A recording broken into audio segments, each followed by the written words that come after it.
I began my journey in Afghanistan with Whiskey Company 45 Commander.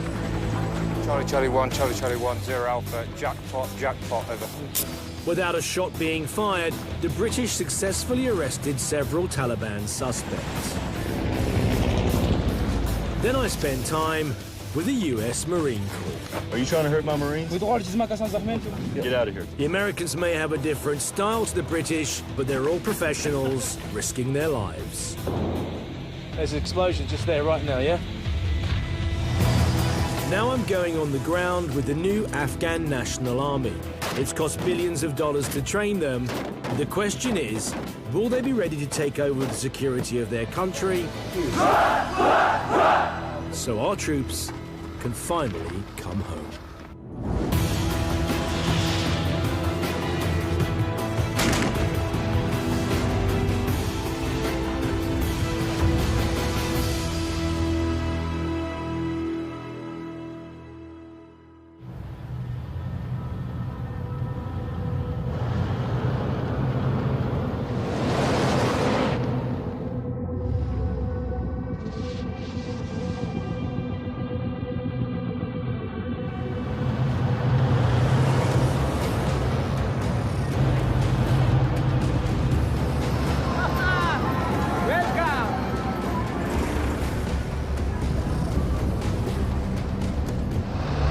Just arrived in patrol base Jahan Zeb.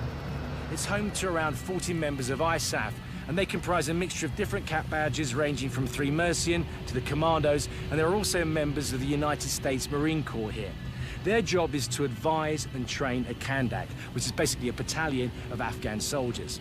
This is the first time the Afghans have been given their own operational area, where they plan operations and go out on the ground on their own.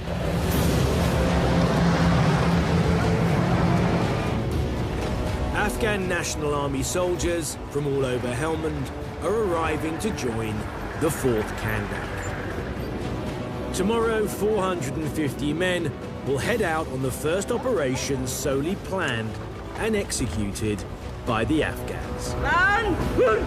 Operation Kalishaki takes its name from the eastern fortress just outside our compound, which dates back to the time of Alexander the Great. افتخاری وطن شماست، عزتی وطن شماست، امنیتی مردم به شما جوانا تعلق دارند. Just 10 miles from Lashkargah, the provincial capital of Helmand, patrol base Jahan Zeb was set up as the first step to regain land from the Taliban. Operation Kalishaki is now hoping to build on that success.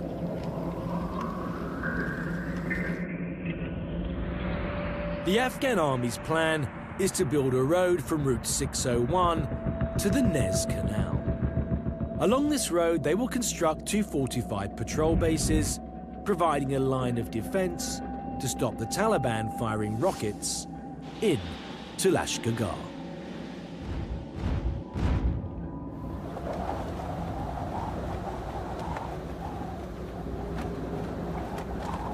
So, Dave, over that way's west, yeah? That's right, yeah. About 15 kilometres to the west, we've got Lashkargah.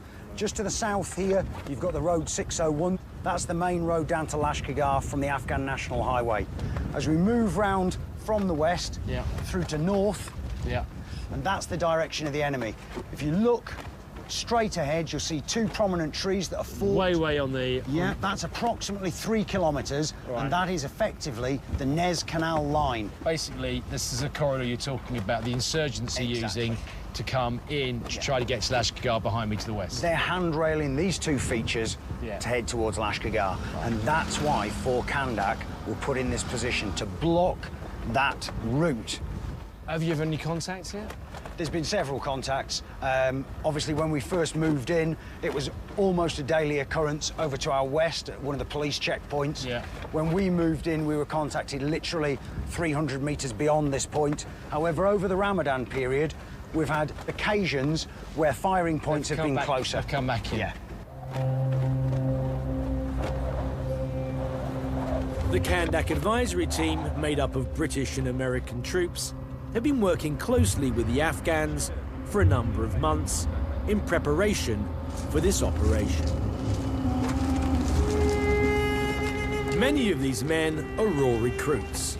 For some, this will be the first time they come face to face with the enemy. I've spent time with the Afghan army before. I found them to be fearless warriors. What's it? That was a hit with the RPG, just hit the compound right there. Well done, you fucking good. If somewhat reckless at times. Look at this nutter up here. Got firing up there, mate. Firing.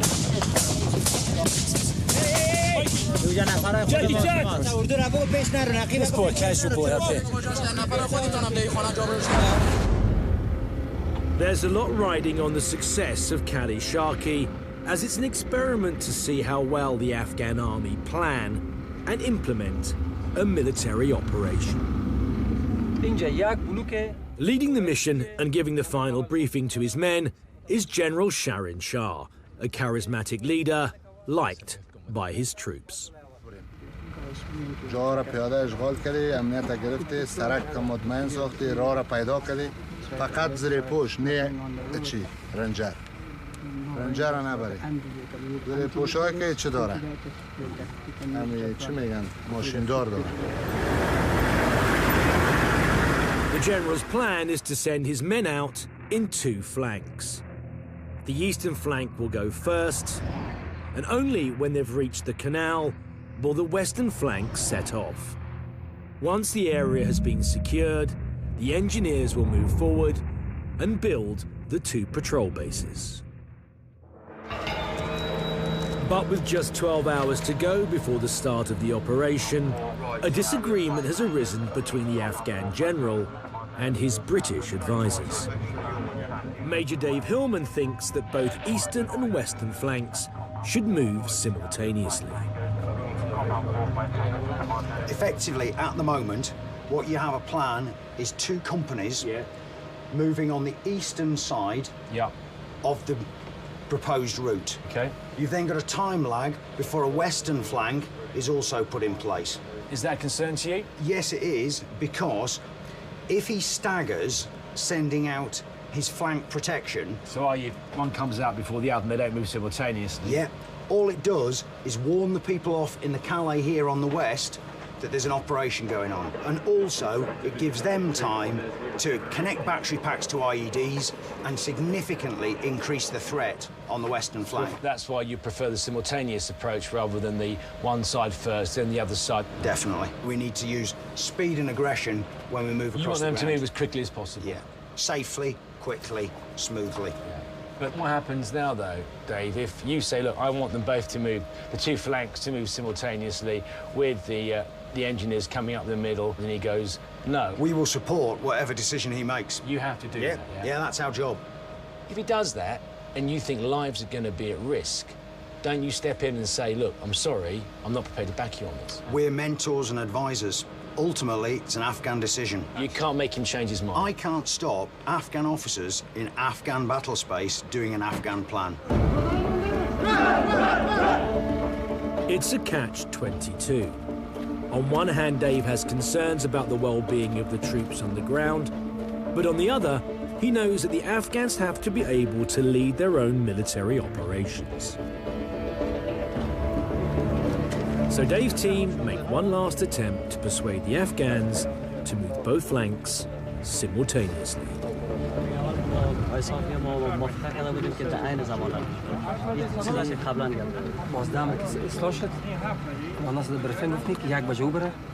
پنج بجه صبح بیفته این مردم که پنج مثل میرم وقتا خجالت میکنن اگر با کدام مقاومت شدید دشمن روبرو میشه همین مردم که پاک زغر و بلاک میکنن باید به کمک از او برن. Tactically, for mutual support on both flanks, the east and the west should move at the same time. It's the order. Okay, that's fine. As this is Afghanistan and its Afghan lives at risk, it's only fitting that they have the last word. The ISAF forces that are here to advise will only step in and help the Afghan National Army with their air assets and their ground assets if the ANA are at risk of either being overrun or compromised.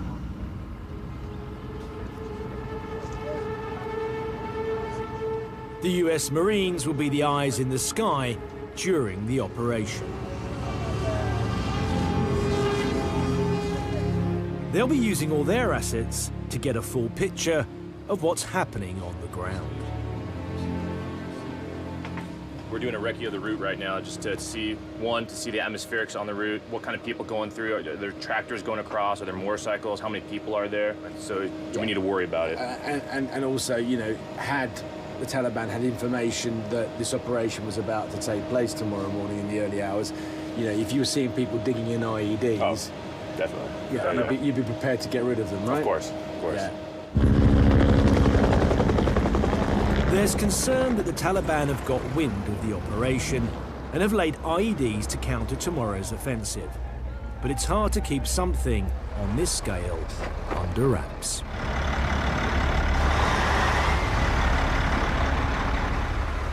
The heavy machinery to build the road is just arriving at the base, and it's a little bit of a giveaway.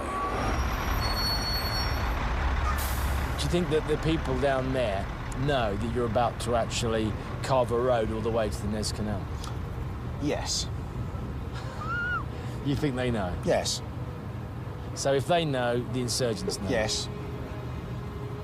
I mean, there are only so many ways that you can camouflage what's going on. Whether the Taliban know or not, in just 8 hours' time, Operation Kalishaki will be underway. I really hope that the 4th Kandak can carry out this operation. It's an experimental operation without any help from ISAF, because if they do that, it's a massive step in the right direction, not only for the Afghan National Army, but also for the people of Afghanistan.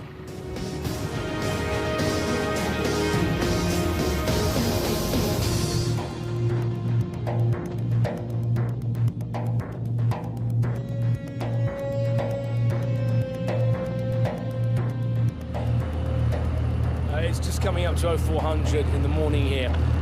The men of the Mercy and Recce team are getting ready to leave now.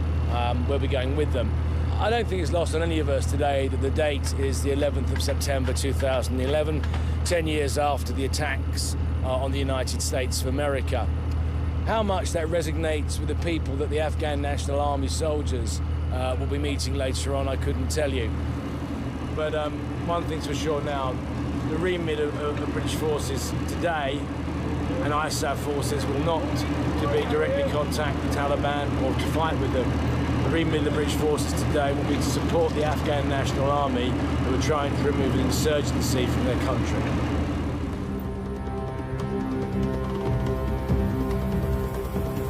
We're leaving patrol base Jahan Zeb to meet up with the men of the 4th Kandak.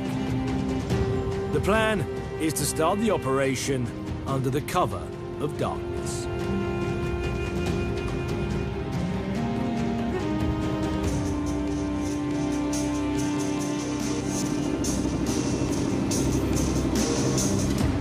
But when we arrive, the ANA soldiers are only just getting up.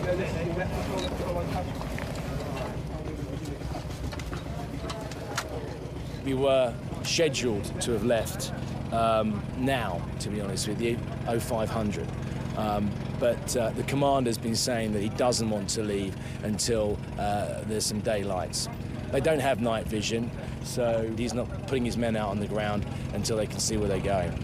Sort of makes sense, doesn't it? You know, again, this is an Afghan-led operation, so the guys just have to be patient and abide by his decisions. It looks like there's been a breakdown in communication between the ANA and the British captain, Karol Koniarski. We've been here now, 45 minutes waiting for the Kandak to get ready. That's usual procedure? Because we've got a number of different units that have come together for this operation. There's quite a few interoperability issues that we're trying. Confusion is the word, isn't it? Confusion probably is the word, yeah. It's not because they're scared they've not got up early. No. Once they go, right? Yeah, absolutely. And we may well have trouble keeping up with them at some points, but they're starting to shake out now.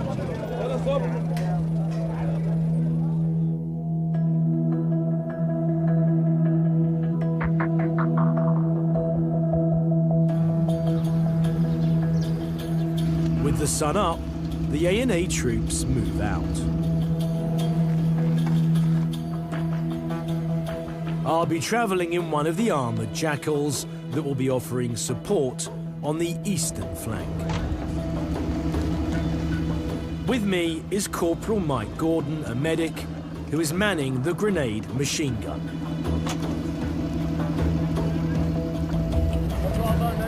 Sergeant Maxwell is commanding the vehicle. When I first came here 4.5 years ago, this would have been a British-led operation, and we would all have been on foot. I can't help thinking how exposed the A&A look as they pick their way towards the enemy lines.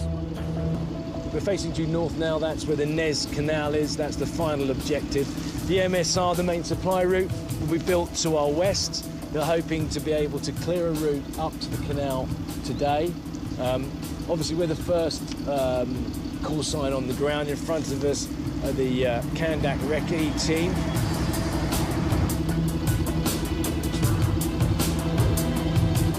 The eastern flank is in a staggered formation. Up front are the armoured A&A Humvees, followed by the British Jackals. These vehicles will provide fire support if needed to Afghan soldiers on the ground. Bringing up the rear are the Americans. Captain Kim will be the eyes of the operation, calling in air assets should they be needed.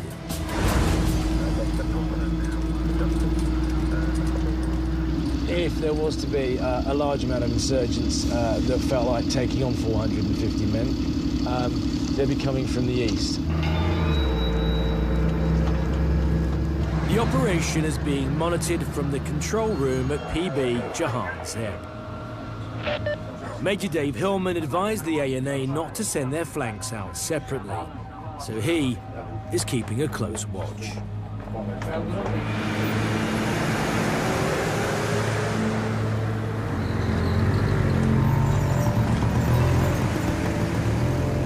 A lot of people on motorcycles now moving right between us. We've got moving motorbikes north of us, moving west to east. Bald Eagle 4-2, chosen 5-6. One pack's on a motorbike, traveling east. Roger, and confirmed this is a routine. Securing the land up to the canal is a dangerous process. Every compound has to be checked.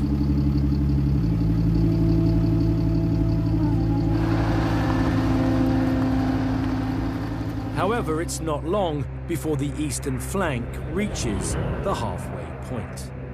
From now on, we will be in uncharted territory.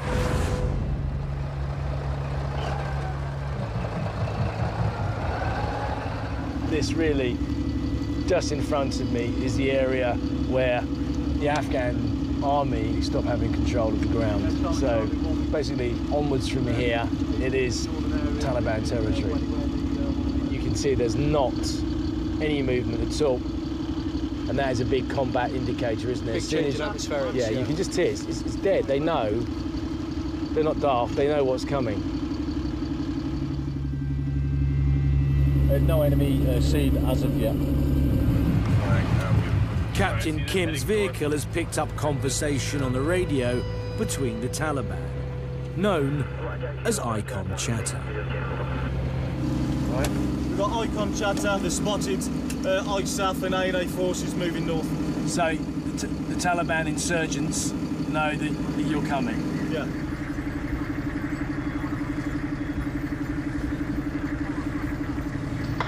Where we go? Contact right.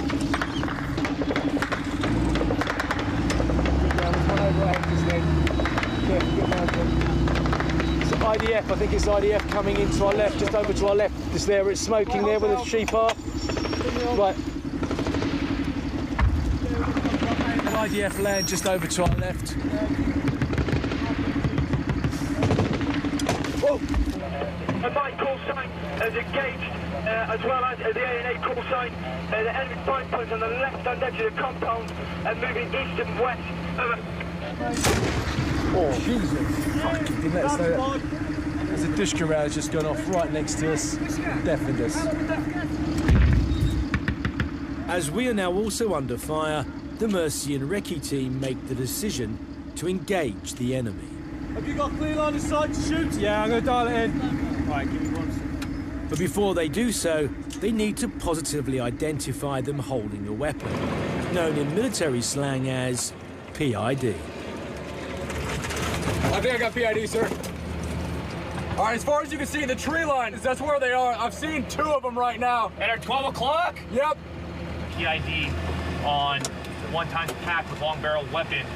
If you can, contact Wild Eagle 4-2. Mike, what are you getting, mate? Just identified some guys running into a compound. We tend to find what they do is they'll fire from one position and then they'll run without another, weapons and fire from another. So I've dialed in that compound. If they pop up again, we can PID them, we'll whack them. As the ANA continue to push forward, we wait for the Taliban sniper to show himself again.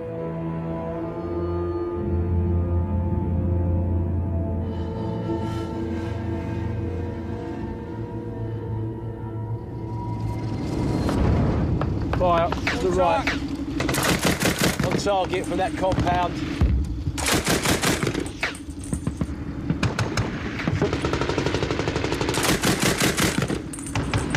They flashing. Mike, you got still got eyes on? Yeah, that's good now. Happy days.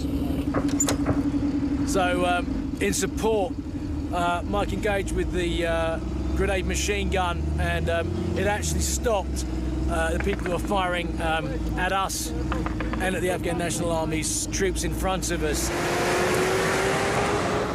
And my concern is that with the ANA pushing so far north, we have not cleared all of the ground, and we are now seeing insurgents moving in and around our flank. Over.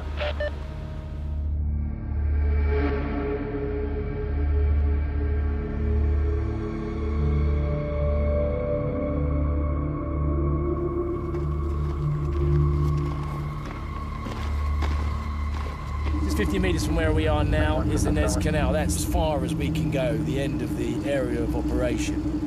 Now the job is to hold this and make it secure in order for the engineers to actually start clearing a route up to the canal.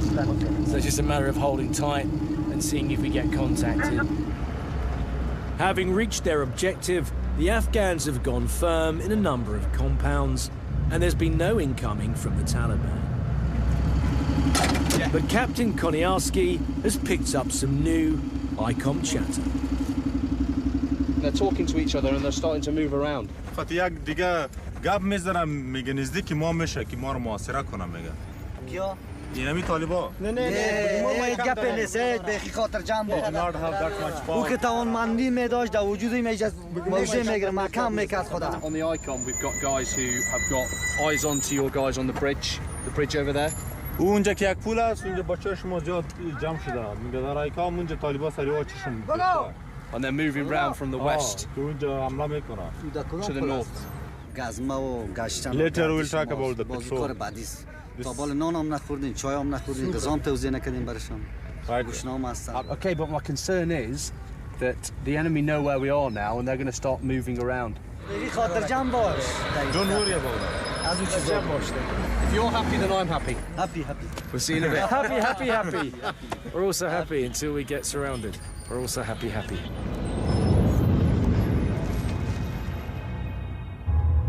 The western flank still awaits orders to move out.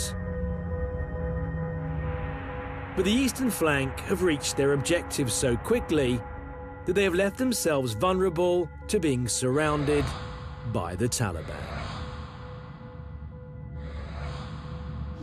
The fact that both flanks didn't move simultaneously has left us dangerously exposed. And just to confirm our fears, we've intercepted more ICOM chatter. They've just picked up on the ICOM that they're going to be sending a tractor with apples, which could possibly be a code word for mortars. So indirect fire, yeah? Yeah.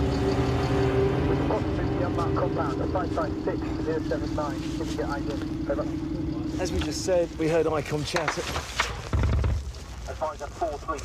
So they were coming up this way. Commander of the Mercenary Wrecking Company told them that this would happen, and consequently, it's now happened. They were too busy having breakfast, they said, and they've left their position. So, not a great moment for the Afghans. There. Advisor 40, this is Advisor 43 Alpha. Contact the western edge of a compound 6 X-ray 3 per par. The ANA are engaging. Hello, boys. Going to see that again now. The Afghans opened fire on the Taliban positions.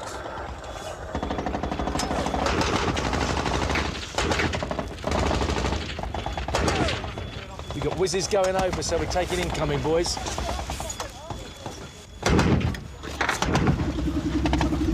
.50 cal fire in there.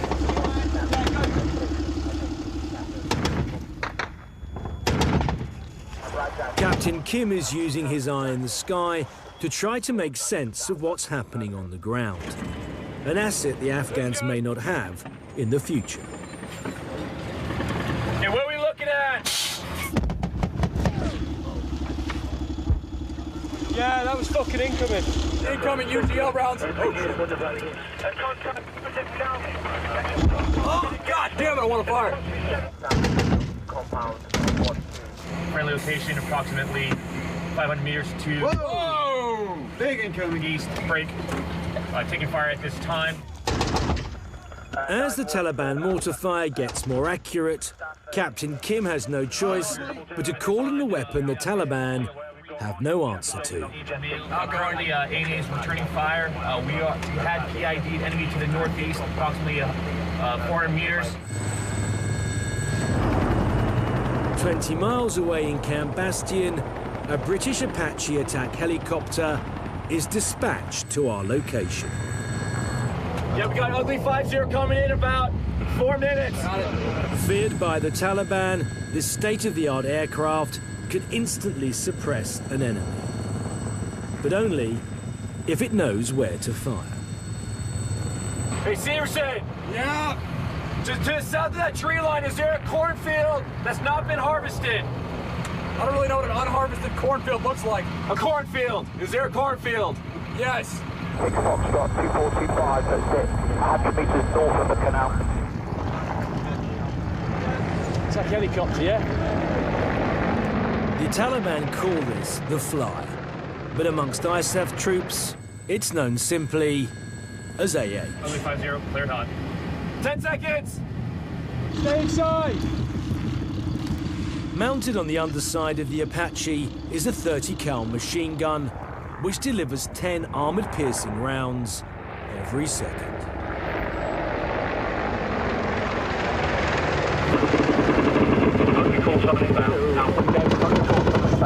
The A8's firing up.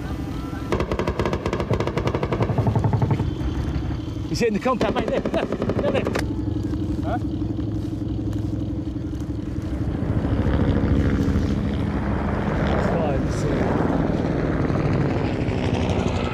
Hey, what have they got? I'm looking, sir. That's a splash, that's a splash. Yeah. Hey, mission successful.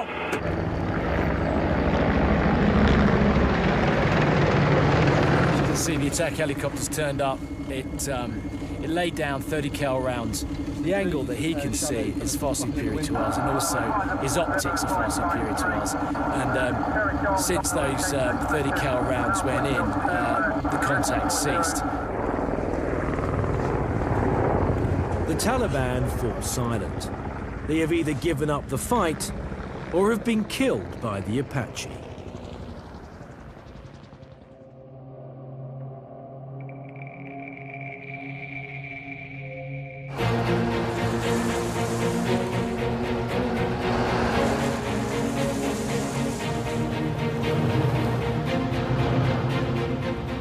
As the western flank moves off, there's serious concern that the Taliban has predicted its route, laying IEDs in their path.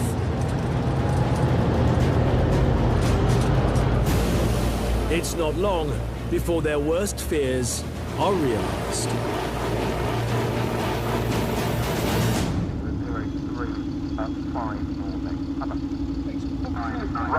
There's an IED, isn't it? The IED halts the advance. Meanwhile, the Taliban on the eastern flank are back.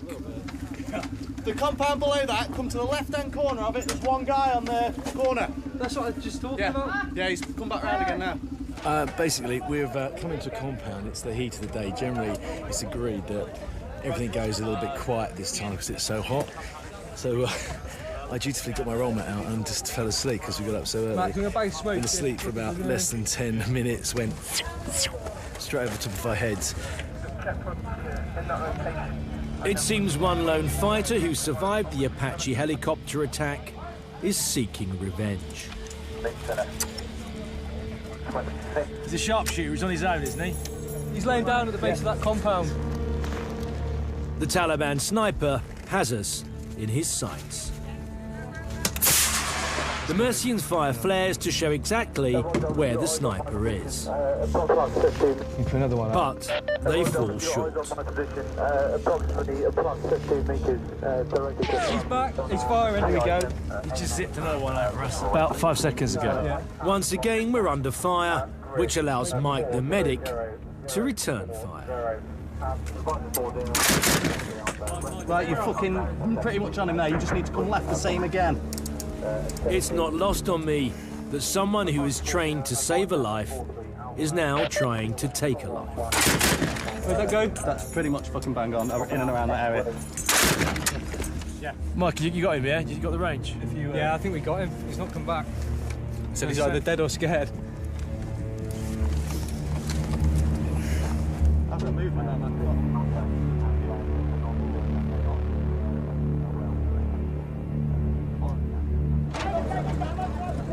Meanwhile, progress on the western flank has slowed. It's been confirmed that the IED was triggered by Afghan troops. An ambulance is dispatched. What's your intention with the action in the ambush? It's not long before we hear that one Afghan soldier was injured in the blast. Roger, out. Icon, you're now ready to strike. Amputation, that's a medevac. 7 Alpha, Roger. Yeah, I'm on the southwestern southern walls of the unmarked compound blue. We were part of the eastern move. On the west, there's been a contact IED, and a member of the Afghan National Army has apparently lost one of his limbs due to an IED strike. That's just over to the west of us. Chosen 5 and 6, be advised that more than likely we're going to have to be setting up a medevac for that. Once again, this is an A&A casualty coming out of PB Jahan Seb.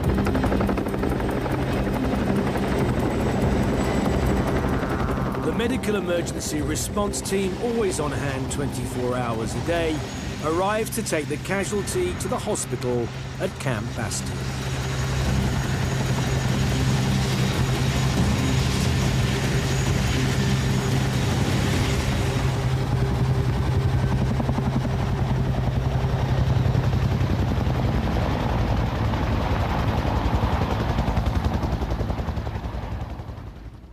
With the western flank so far behind, it's decided that we should hold our position overnight. And Avenger 3-5, good handshake for Chosen 5-6. In order to discourage any enemy attack, Captain Kim calls in an F-18 as a show of force.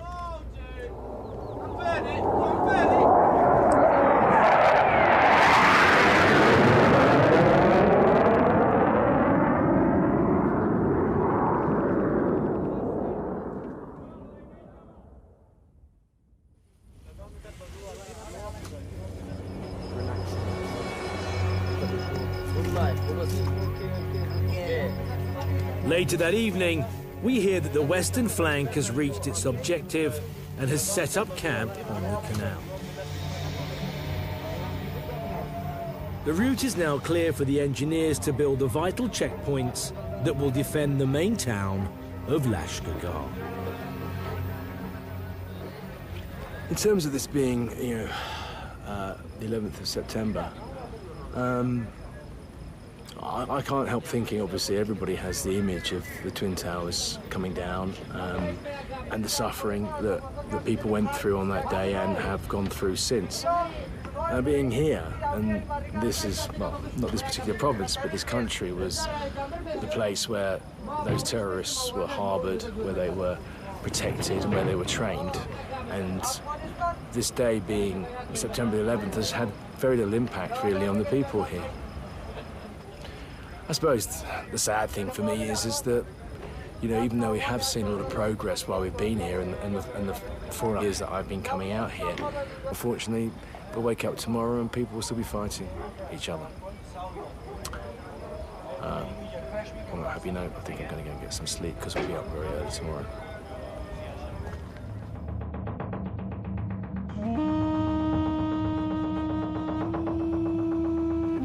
The night passes peacefully, leading us to believe that the Taliban have used the cover of darkness to escape from the hundreds of Afghan troops that are now in the area. But just after breakfast, a rocket-propelled grenade explodes above our compound. RPG has just come in from over there, starbursted above us, just here.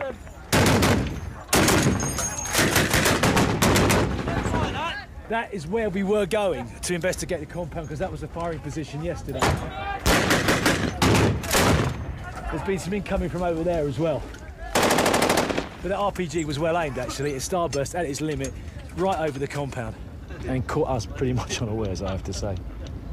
So a well-aimed rocket-propelled grenade, and I'm surprised that no one is hurt. These guys are obviously breathing a little sigh of relief. I think they're actually all very lucky not to be hurt. Okay.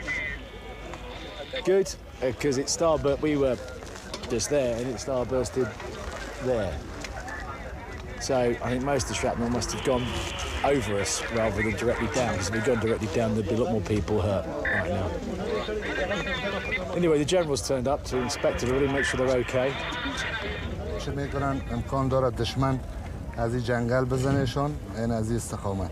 The original mission was to clear ground up to where we are now, the Nez Canal. The police are pushing. But with the Taliban up for a fight, the general doesn't want to miss the chance to pursue them. Where do you want our support to come from? This platoon coming this side. Yeah. After that, this platoon coming here. After that, this coming. Okay. We also we have the helicopters on standby to support. Yeah. Thank you, General. I will go back and pass that to Colonel Giles. General, do you have 2 seconds to talk to us? Just very quickly, sir, how do you think the operation has gone so far? بله به عملیات کامیاب بگم در حدود 15 یا 18 کیلومتر سوار را پاک کردیم مال در طرف یخچال که دشمن از اینجا چی کنیم دور کنیم به که از سوار بیرون بکنیم. In terms of an Afghan-led operation, an Afghan-led operation with Afghan engineers, you must deem it as a success so far, even though obviously the people over there don't like it very much.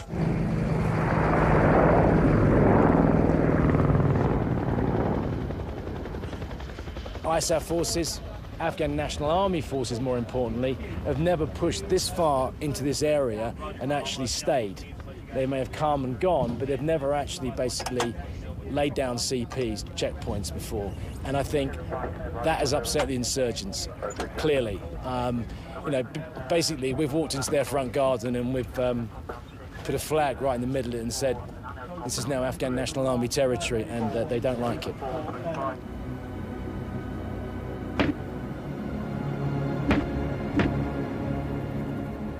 As the hunt for the few remaining Taliban continues in the north, I'm keen to see the first patrol base being built. So this is actually the canal we're going over. This is the end of where the MSR goes, the supply route. It stops at this canal.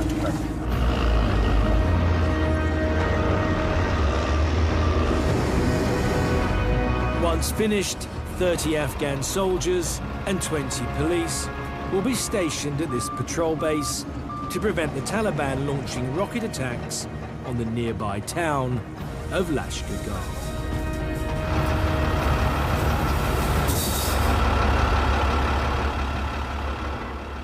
First objectives have been achieved.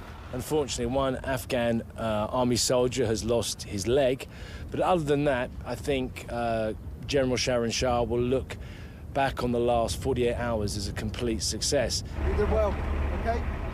My main concern is this, though. They seem to rely too heavily on the assets that ISAF provide. However, eventually, the Afghan National Army is going to have to stand totally on its own 2 feet. It has to be questioned that once those assets are no longer available to them, how much stomach will they have to want to carry on fighting in an environment that is so hostile to them? There is a saying, one man with conviction is worth 100 without. And if those Afghan National Army soldiers don't believe in the government or the regime they're laying their lives down for, then they won't fight.